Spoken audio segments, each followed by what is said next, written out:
Fellow Falcoholics, what is up? Welcome to another episode of the Dirty Birds and Brews podcast. I'm your host, Kevin Knight at Falcoholic Kevin. We are going to be breaking down my final 53-man roster projection for the Atlanta Falcons today. This is always like a tough show because we've kind of learned and gotten to meet a lot of these players at training camp and the preseason, get to know a lot of these guys. And a lot of the guys we've been following very closely are going to be released. And, you know, some of them may never get another shot in the NFL. So it's a sad time. It is a bit of a somber time, but it's also an exciting time for the guys that do make it. It's an exciting time for fans, obviously, because we are just 2 weeks away, more or less, by the time you listen to this, from week 1 of the 2025 NFL season. And the matchup with the Tampa Bay Buccaneers. And this is the first step in sort of finalizing things. Now, when we say final 53-man roster, it doesn't really mean final. It means like the final cut down roster. Sometimes I like to say initial 53-man roster because it's a little bit more accurate overall, but the truth is it's sort of the final cut down day. And if you make it, I believe, through the final cuts, your contract does become, like if you make it to the week 1 roster, you do get to have your contract more or less fully guaranteed for that season. So the team, if they were to cut you at that point, you still get the rest of your game checks, which is important for a lot of these guys. So shout out to the guys that do make it. I do have UDFA, maybe plural, UDFAs making this roster. We're going to get into that today. We're going to talk about each position group, how many guys we're keeping on offense and defense.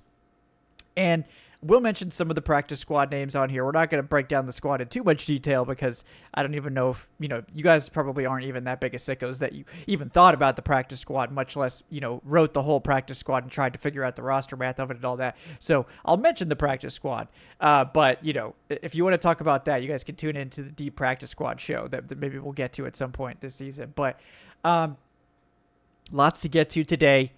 Chock full of nuggets, chock full of everything I've heard. We even had on Saturday, I'm recording this on Saturday, you guys will get this later on Saturday, even have had a couple cuts come in already, so we'll get to it now, so it can be the most accurate possible.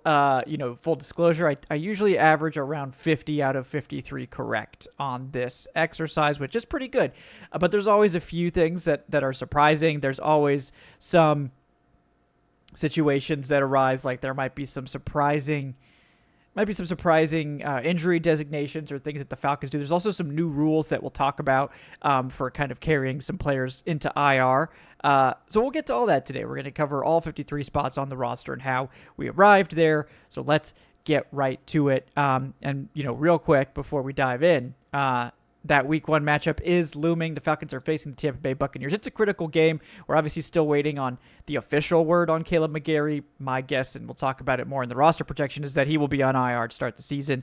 But so far, the line hasn't moved there. I think FanDuel has the Falcons still 1.5-point underdogs. It's a little dicey. That game is critically important to this Falcons team.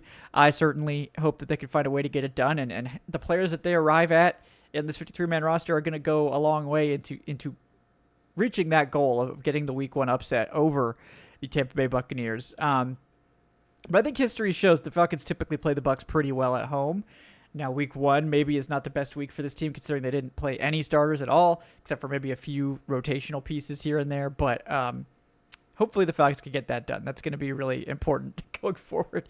That win would go a really long way for their season-long projection.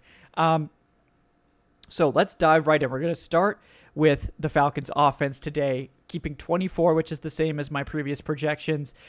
I think the Falcons just want more defensive flexibility, although we could see some, minor changes to these numbers based on injury designations and things of that nature. But, and you'll see more kind of what I'm talking about as we get through this list. But starting at quarterback, not really much to talk about here, right? We didn't see Penix or Cousins in the preseason. It's not really going to change anything. Penix is your starter. Cousins is your backup. But the Falcons are sort of waiting for that big offer to come in. Reportedly, and what I've heard from multiple people at this point, is Atlanta's asking price for Kirk Cousins is very, very high.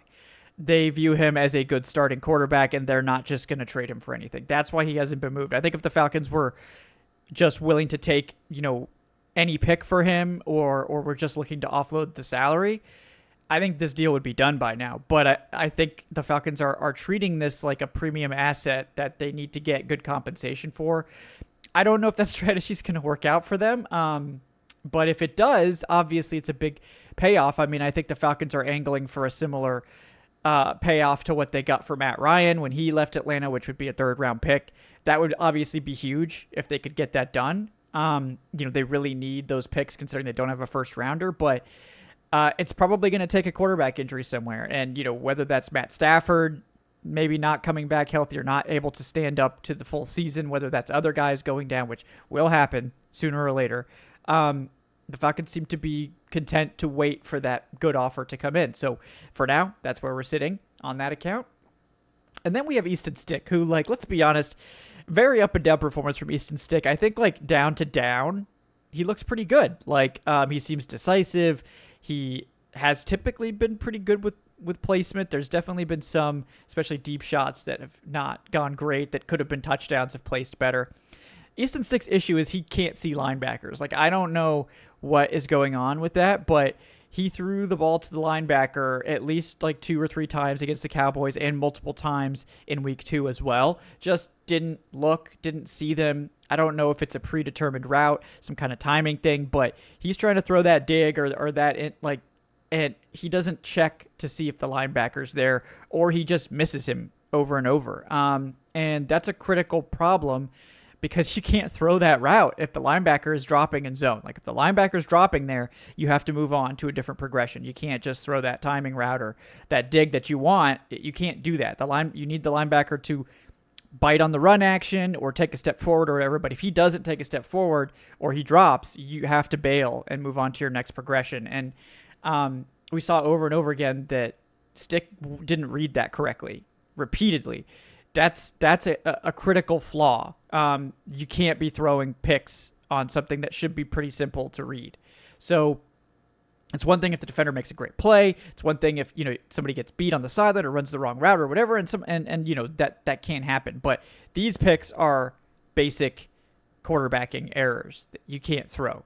So, I don't feel great about Easton Stick at this point. And again, it's it's unfortunate because the down-to-down stuff, his overall stat lines look pretty good.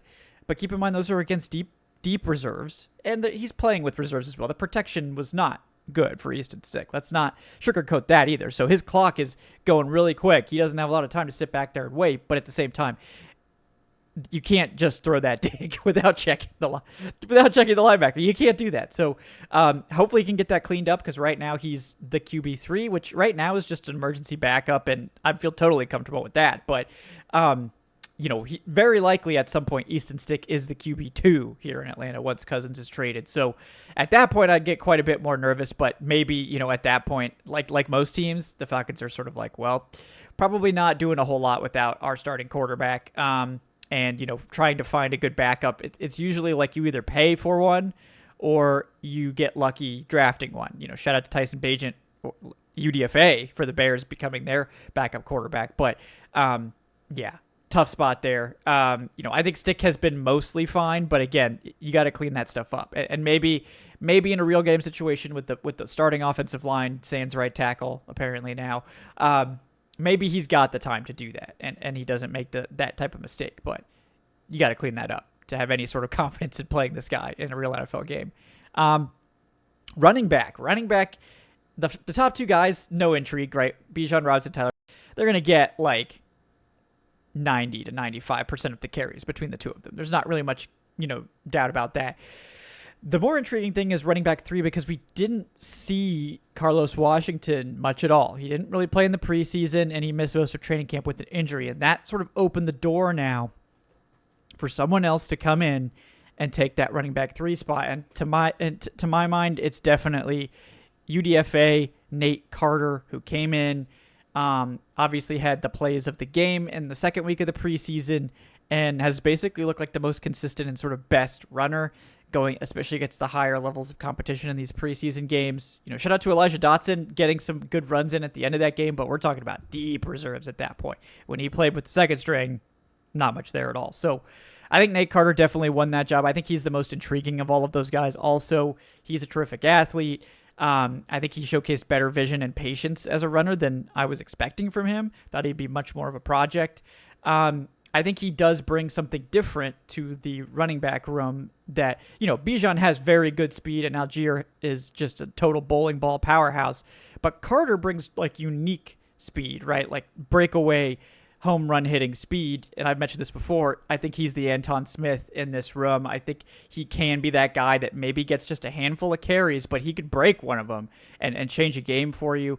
And I do think, we haven't really seen him return much, but I think the Falcons, if Jamal Agnew's not available or he's hurt or whatever, we need to start seeing if we can get Nate Carter some reps as a returner, because you saw the breakaway speed, you saw the vision, you saw the patience. I think all the tools are there for Carter to be a good returner. He just needs to get some experience and reps before you just throw him in there. So I think that also could help him, and that the team thinks he has upside as a return specialist too. Perfect RB3. Check all those boxes. I don't know how good he is as a blocker. He looked like they did have him block a couple times in the third preseason game. I thought he did okay.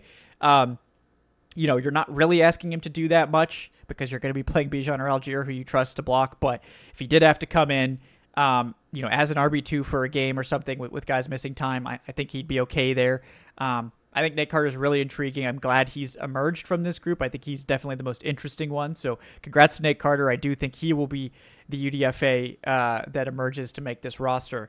And there were a couple that we were talking about. We'll see if any others sneak in at this point. But moving on to tight end, still keeping 3 here. This one I think was locked up just a couple weeks into training camp. Tegan Catoriano, I think he crushed it in training camp, looked good in the first preseason game, made that critical special teams play. That was kind of the question I had with him, is like, can he play special teams? It's important for the third tight end. Yeah, apparently he can. I think they may have unearthed something here. I'm glad he was able to get through camp and preseason healthy. That's been his biggest issue. I think this is a potential tight end 2 type of guy eventually. He can block. He can catch passes. He's got some athleticism to him.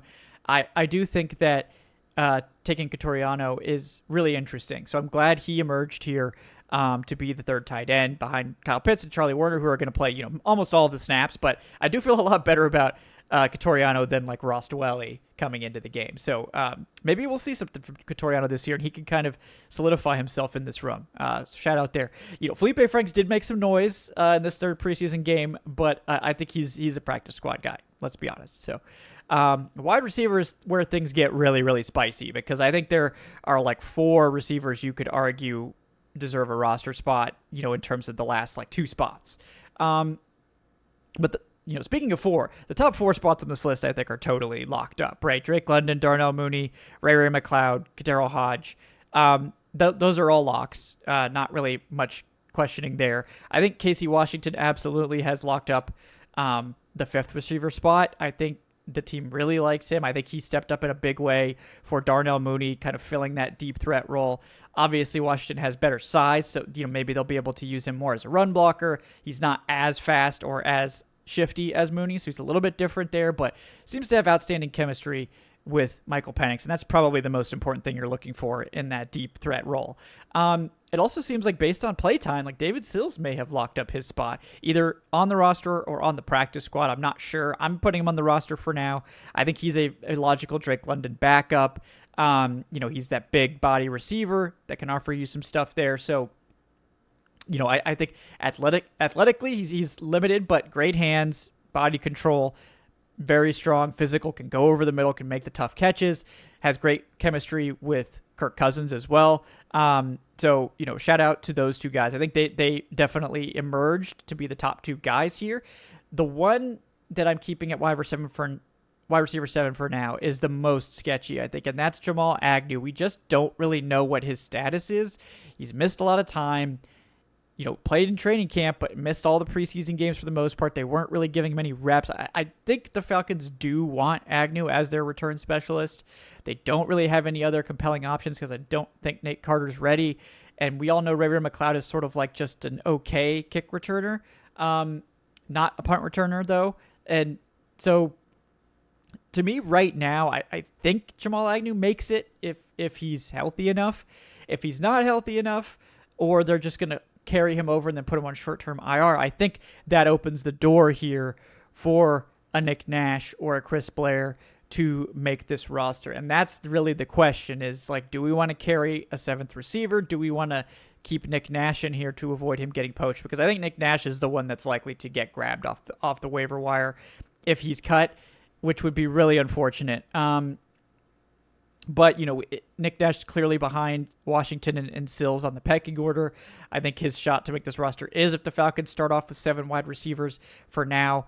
I think that they will open the season with 7, but I don't think they'll all stay there. So it's like I could see, Jamal Agnew making it and then being placed on short-term IR, and then the team brings back Nick Nash, or maybe they waive Sills and then keep Nash and then bring Sills back or whatever. We'll see. That's a tough one. I think Chris Blair is in this conversation as well. We could also see another scenario where the Falcons do keep Jamal Agnew, or maybe they cut down to 6 and then they bring in a return specialist off the waiver wire if Agnew's like not healthy or he goes on IR or whatever it is. They could still be looking for a return specialist off the waiver wire because there's going to be a lot of guys that end up out there. So we'll see. Then we move to offensive line, which there's a lot of moving parts here. So first of all, 4 starters are here. Jake Matthews, Matthew Bergeron, Ryan Newsland, Chris Lindstrom. Right tackle, it appears it'll be Elijah Wilkinson for now. Whether that fills you with imminent dread or like slight optimism or just like maybe he'll be okay, those are all like very reasonable takes. I tend to think Wilkinson will be okay, but that's about it. I hope he can maybe be like 80% of Storm Norton or maybe more of that, right? Maybe he could be Storm Norton. I think Wilkinson is a solid offensive lineman, but he hasn't played tackle in a long time. So it's good that he has a couple of weeks now to warm up to that, but that's a sketchy situation. There's no doubt about it. Now, I think both Caleb McGarry and Storm Norton are going to be the guys the Falcons choose to use the new IR rule for, which means that both of these guys, you can place them on short-term IR at final cuts. So they don't have to make it through final cuts and then be placed on short-term IR, which would be like on Wednesday. I think the rules have been changed. You can now place 2 players just straight away onto short-term IR at final cuts. I think that will be Caleb McGarry and Storm Norton. We don't know McGarry's timeline, but Storm Norton's is definitely a short-term IR timeline. So we'll see at least Storm Norton go on here, and I would be shocked if McGarry isn't either on this IR or season-ending IR, depending on how that plays out, right? So that's those 2. So that leaves, some extra roster spots up for grabs if they don't have to shuttle these guys through the roster to be placed on IR. I think Kyle Hinton is locked up one of those spots for sure. He's like the only good card playing with the second team. Javon Gwynn does seem to be the heavy favorite for backup center. You guys know I have my questions about Gwynn and his size and if he can really hold up against starters, but I think he's the only option they've got right now. And then, backup tackle, it has to be Brandon Parker. I mean, it can't be Jack Nelson. We know that. Brandon Parker is not really good enough either. So I think this is a spot where they're going to be scouring the waiver wire looking for anyone. And more than likely, they're going to need to pull off some kind of trade to acquire a starting, like maybe a swing tackle. Get someone swing tackle. They're probably going to have to send, a day 3 pick for that. So, it is what it is. It's unfortunate. But yeah, Jack Nelson's not ready. I think he's going down to the practice squad. Brandon Parker, I don't think is good enough to play meaningful snaps. So I think they'll have to find another tackle here. So they only keep 8 to start, but I think that 9th spot could definitely be a tackle or someone, or maybe even a backup center that they pick up off the waiver wire. Now, that's the end of the offensive group. That was 24 total guys. We're going to move on now to the defense with 26 players. All right, so we're starting off the defense here with the edge room. The edge room, I feel good about the edge room for the first time in a long time. I think this is the deepest edge room the Falcons have had in years. We know the top 4 were all locks. Arnold Ebiketie, Leonard Floyd, Jalen Walker, James Pierce Jr. None of those guys are getting cut. They're all locks. Ebiketie looked great when he played in the preseason. Didn't see Floyd at all in the preseason, but he's been good in camp, and the team seems really happy with him. Walker didn't play in, more than a little bit in the preseason, but he is back to practice. Seems like he's going to hopefully be healthy going into week 1. And James Pierce, we saw a ton of in the preseason, and it was, up and down. But I think, in camp, he's been very strong against the starters. And, I think he's a guy that is going to play a meaningful role, certainly. And then the two final spots in both Khalid Kareem and Braylon Trice, I think both acquitted themselves well in the preseason. Kareem was an early standout in camp. I think both of these guys are capable rotational edge rushers that will play some snaps, but with the four guys ahead of them, who knows how many. But I think this is the group the Falcons are looking at, and I feel really good about these guys. I think this is a deep group, definitely the best they've had in a while. So we'll see how much the rookies can contribute right out of the gate. But I'm pretty happy with this group. I'm excited to see how they perform in a real game. So moving on to the interior defensive line, again, this group is mostly locked up. At this point, we didn't see David Onyemata at all during preseason, and nose tackle was a constant issue for this team. They were getting pushed off the ball, getting caved in.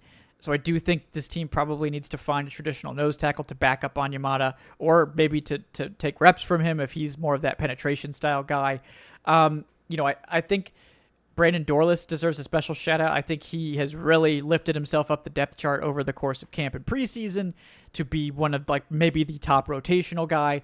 I think Zach Harrison has acquitted himself well. Ruka Rororo dominated camp. He didn't play a ton of preseason, looked pretty good in the early games out there with the deep backups. I think he was not looking so great, but nobody looked good, right? Nobody looked good against the Cowboys. There was some very much good going on there. So I'm not concerned about Rororo. He looked good enough in training camp that I'm pretty confident in his ability. Dorlus, Harrison, Morgan Fox is someone that I'm not sure. I would not call him a roster lock at all. I think his spot is pretty precarious, but I also don't really see anyone that I'd put ahead of him right now. But I do think that spot, the Falcons could potentially make some cuts here to keep guys at other positions or shuttle some guys to IR or whatever they need to do. I do have them keeping 6, so I think Taquan Graham has definitely been the best of the rest of these guys. He's been hurt. I don't know, what the nature of that is. I think if he's good to go for week 1, I would keep him. If he needs to go to short-term IR, they can keep him and then put him on short-term IR and bring someone else in. But the team, I think he's been one of their better run defenders on the inside, and I think he deserves that spot if he can get it. If he's not healthy, maybe it's Contavious Street. Maybe, again, I think they scour the waiver wire for a nose tackle. Zion Logreunion, maybe I've been hyping that up all offseason, so maybe it'll finally happen. But yeah, I think they look for a nose tackle on the waiver wire and see what they can get done there. But they do need, I think, a big boy, a big nasty in the middle to go. Just give them that space eater that they don't really have, and they kind of got picked on in the middle a little bit when, these penetration style guys are great as pass rushers, but if you need them to actually go up against a physical man blocking scheme up front, they're going to get caved in, and these linebackers are also a little undersized, so it's just it's not a good setup. They need to find a way to get a little more beef in the middle. Linebacker, I think this is maybe the group with the most turnover based on initial projections. Caden Ellis and Divine Diablo are stars. Didn't see them at all in the preseason. Not surprised there. So all the linebacker play we've seen during the preseason, it's not going to look like that, right? Those guys aren't playing. Troy, now this is something that maybe some folks don't understand the nature of this, but I do want to clarify Troy Anderson's status. So Troy Anderson was placed on PUP at the start of camp. That's the physically unable to perform list. If a player stays on PUP throughout training camp, doesn't get taken off going into the regular season, they are considered they're basically considered in a special category, which is the PUP category, which basically works like a short-term IR designation. If they're on the PUP going into the season at final cuts, they remain on the PUP for, I think it's 4 weeks, and at which point they can have an opportunity to come back, the same way you would from short-term IR. So Troy Anderson, I believe at this point, is going to remain on PUP and miss the first 4 weeks of the season, but that does mean that they don't have to carry him on the roster and don't have to do any sort of IR shenanigans. So he's basically another IR designation that they don't have to worry about. I don't know that that'll happen. We'll either see him activated, in which case he's probably going to be ready to play in either week 1 or week 2 or something like that, or he stays on PUP and will miss the first month of the season, and then we'll hope for the best after that. But they don't really need to worry about it. So either way, we'll see about Troy. He's not going to get cut, guys. I'm very sure of that. But he'll either be on PUP or he'll make the roster. So whichever way you want to slice it. But right now I have 4 linebackers making it, and the 2 that make it might surprise some people. But Caleb Johnson seems to have kind of locked up that 3rd linebacker job. That he seemed to get it pretty early in camp, and the team seems to like what he brings there. He barely played in the preseason as well as a result. And I'm guessing because he's like the top backup there, the Falcons don't want to risk him getting hurt. The other guy is Josh Woods, who basically has been a career special teamer. But, shout out to Josh Woods. I think in the preseason, he was definitely the most impressive linebacker on both special teams and on defense. And again, mostly playing against backups, but I think he acquitted himself well. So I think Caleb Johnson and Josh Woods are your backup linebackers. This could be a spot too where they watch the waiver wire to see if a fringe starter gets cut. Sometimes some of the older linebackers do get cut for cap reasons. You could find maybe somebody there that might be an upgrade, but for now, Caleb Johnson and Josh Woods are who I have here, which means J.D. Bertrand not on the roster. I know that will be a surprise to some people, but he just hasn't made the impact you need to see, guys. I don't think he's making this roster, which pains me because I liked him coming out. I was interested to see, but he's just too small. Doesn't have the physicality that you need. And if you're going to be a small linebacker, you have to bring the boom. You have to tackle really well. He just didn't do it. Didn't do it this preseason. So, moving on to cornerback, have him keeping 6 here. And this one's like maybe the most difficult to figure out because the Falcons haven't really tipped their hand at all in terms of how they're making this room other than like AJ Terrell and Mike Hughes. But everybody else is been playing in the preseason and like potentially is or isn't going to start. Like we don't know who the nickel starter is right now. They let Natrone Brooks have a try this week. They let D'Alford play more outside. I think both of those guys do make the roster still. I think Brooks maybe has moved ahead of Alford. I right now, if I had to guess, I would have like Brooks as the slight edge to start in the slot right away. Alford is there too, but like Billy Bowman didn't play this week, so I don't know if that means like he's won the job or if they just don't want to risk him getting hurt because he's not at risk of being waived, right? I don't think Natrone Brooks is at risk either, but I think they want to see what he can do, and they're willing to risk him, I guess, more. But either way, that's 5 of the 6. So the 6th spot I think is totally up for grabs. We haven't seen much of Clark Phillips. He's been hurt. Lamar Jackson has fallen off. They were even trying him at safety, probably for the practice squad so they know if he can fill multiple spots for them. Kobe Bryant, unfortunately, like I thought he had some tight coverage, but didn't play the ball well. Grabbed, just looks not ready for the NFL at this point. So to me, I'm going with a guy that we saw only a few snaps of, C.J. Henderson, former first-round pick, the latest reclamation project for Jerry Gray, perhaps. We know he loves those. We didn't see a ton of C.J. Henderson, but the way that Raheem Morris talked about him, the way he praised how quickly he picked up the defense, how athletic he is, how he looks. Like, C.J. Henderson is the most talented, I imagine, of all these guys. He was a top 10 pick for a reason. He's got that big outside corner build that they don't really have on the depth chart right now.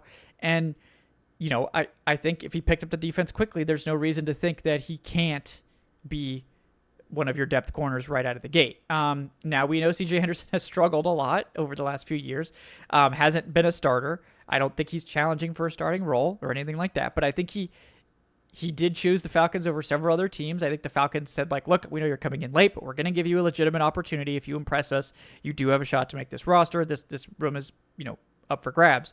I think that's legit, and I think the Falcons should reward him for choosing to sign here. I think he's shown us enough that he's definitely the most experienced too of all these guys, and that does make me feel a little bit better. Even if it hasn't always been great play on the field, I think Henderson makes the most sense as like your depth corner. So I would keep Henderson and add him in there to kind of round out that corner room. And then that brings us to safety, the last group on defense, and probably the most boring group on defense. This 4 has been locked up before training camp started, I think. Jesse Bates, Xavier Watts, Jordan Fuller, DeMarco Hellams. I think this is like the best group on the defense. And it's funny because like we didn't see any of these guys play in the third week of the preseason. I think that had a lot to do with how the defense looked. Like they were just playing the depth guys, the special teamers, and they didn't have any of these guys backing them up. I think Watts and Fuller and Hellams are terrific depth options. Watts I think will end up starting next to Jesse Bates. I'm excited to see how that looks. But again, like I think you feel confident in Jordan Fuller and DeMarco Hellams if they had to play. I feel confident in that. I think there definitely could be packages or big nickel looks where one of these guys, or maybe both, rotate in. Hellams we know is a big enforcer type. I think we could definitely see him playing big nickel depending on the team and the matchup they're going up against. Fuller's another just versatile guy that can kind of play anywhere, and I think Raheem Morris trusts him. This is a deep group. I think these are 4 maybe starting caliber safeties. Obviously Jesse Bates is a star, and we'll see about Xavier Watts, but I think both Fuller and Hellams might be able to start on other teams. I mean, we'll see. So this is the strongest group. Props to the Falcons for setting this group. This is the one I feel totally confident in, and it's deep as well. So shout out to the safety room. I'm excited to see these guys. This is the group I feel the best about going into the season. Maybe famous last words. I don't know, but I do feel good about those guys. So that just brings us to the final 3 spots, which is special teams. Younghoe Koo's definitely won the kicking competition. My confidence was a little shook by that miss in the preseason. I don't like that, but he's kicked really well previously and has crushed it in camp. Lenny Krieg is just too inconsistent. Yeah, he's got a cannon, no doubt about that, but he's very inconsistent with his accuracy. You can't rely on that at this stage. I think he has that international player pathway exemption, so they will release him and then put him on the practice squad. He will be a free 17th practice squad spot this year, and he will also be protected on that in that section. So I think Krieg is a great add, someone to develop, maybe a future starter for the Falcons as a good kicker, but I don't think he's usurping Younghoe Koo this season. Bradley Pinion's going to be your punter. Liam McCullough's going to be your long snapper. And then the returners, it's like if Jamal Agnew's healthy, he's going to be your punt returner and primary kick returner, but we don't know if he is. So if he's not, then maybe it's Ray, Nate Carter, Natrone Brooks. I don't know. I mean, they might have to scour the waiver wire for a return specialist. That's sort of where we are there. So don't know, but seems a little sketchy. So that's the 53-man roster. I feel pretty confident in how this is going to shake out. Strange cuts and injury designations and other things notwithstanding. But yeah, I think, that's the 53-man roster. That's my best guess there. Practice squad, 16 spots here. We'll go through them real quick. The Falcons already did waive Ben DiNucci, the fourth quarterback who didn't look good in the preseason game, but I'm pretty sure he didn't have a chance to learn the offense really either. So, that's the guy that they've had the closest contact with. He's probably the fourth quarterback for the squad. We'll see if he returns or if they try to grab someone else. I think at this point I'm giving Jashawn Corbin the running back spot. I think he's been the best of the rest there. Maybe it's Carlos Washington if he's healthy enough to be on the squad at some point. But I think at this point Corbin is the one I would go with. The 2 practice squad receivers right now, Chris Blair and Nick Nash. Really hope Nick Nash makes it here. If he doesn't make the roster, I would hate to lose him. Felipe Franks is your practice squad tight end. He's the best special teamer. Jack Nelson, Joshua Gray, and Jake Hansen are your sort of reserve offensive linemen on the squad here. Gonna give Ronnie Perkins a spot. I think he looked like impressed enough that I'm happy having him on the practice squad. I also think the team does really like D'Angelo Malone. He's kind of got that hybrid edge linebacker thing going, so I think they'll keep him around too. Contavious Street as the interior defensive line guy they keep. At linebacker, I do think they'll keep J.D. Bertrand around. He's got the draft capital behind him, and I don't think they're giving up on him yet. But yeah, he's got to get bigger and stronger, so that's kind of where he has to go. I think if Clark Phillips can make it back to the practice squad, I think the Falcons would be happy to keep him there, and maybe when he's healthy enough, he will go back to the active roster. I think Lamar Jackson and Kobe Bryant are also ticketed to the squad right now. I think they like these depth corners and want to keep developing them. I also like what I've seen from Josh Thompson, the depth safety. I think he looked pretty intriguing to me. I think he's a very good special teams player as well. So I think he secures that final spot on the practice squad. So yeah, guys, that's where we are. That's where the Falcons are sitting, heading into cuts week. This is my best guess for how this roster is going to shake out. I do think that, it's going to be difficult to figure out tackle. That's probably the spot they're going to have to find an answer for, particularly if Caleb McGarry's missing, the whole season or something similar. They'll have to make some kind of move there. But ultimately, I think one injury isn't going to derail your season. If other than maybe it's your starting quarterback, that's the one. You have to be able to weather injuries. It's going to happen. Like, the Falcons were very fortunate that they didn't have any season-ending offensive line injuries last year, but it does happen to teams. It is something that happens. You have to be ready for it. The Falcons, I think, were fortunate to avoid a lot of long. They did miss their center quite a bit last year, and they missed McGarry for a few games, but this year it's going to be dicier. If losing one offensive lineman for the season tanks your year, then you weren't that good of a team to begin with. So, right now, according to FanDuel, the Falcons are sitting right on that 8-win line. I think the under is -130, and the over is +110. I still think this is a 9 to 10 win team. I think they will get a winning record this year, but whether they crest that and actually make the playoffs and fill us with hope and all that stuff, that's something that they have to determine for themselves. But I don't think the McGarry injury all of a sudden wipes out any goodwill or makes it so they can't do it, or it's now they shouldn't. You should factor in injuries to your projection. If you think they lose an offensive lineman and now they can't do it anymore, then you should have been lower on the team. You should have been more like an 8-win team or a 7-win team, and not just drop them because they've had an injury. Now, if they have multiple, injuries and all this stuff, then I think you could start to be okay, this is getting ridiculous, right? And you could maybe argue that with this. They lost their starter and their backup at the same exact time. That sucks. They do have a few weeks to figure this out. Hopefully they can get someone in here, whether that's Wilkinson, whether that's someone off the waiver wire, whether that's a trade. They got to find a solution at right tackle. I hope that they do. I think that they got a good shot to do it. But we'll be back next week to give you guys some final thoughts on the roster.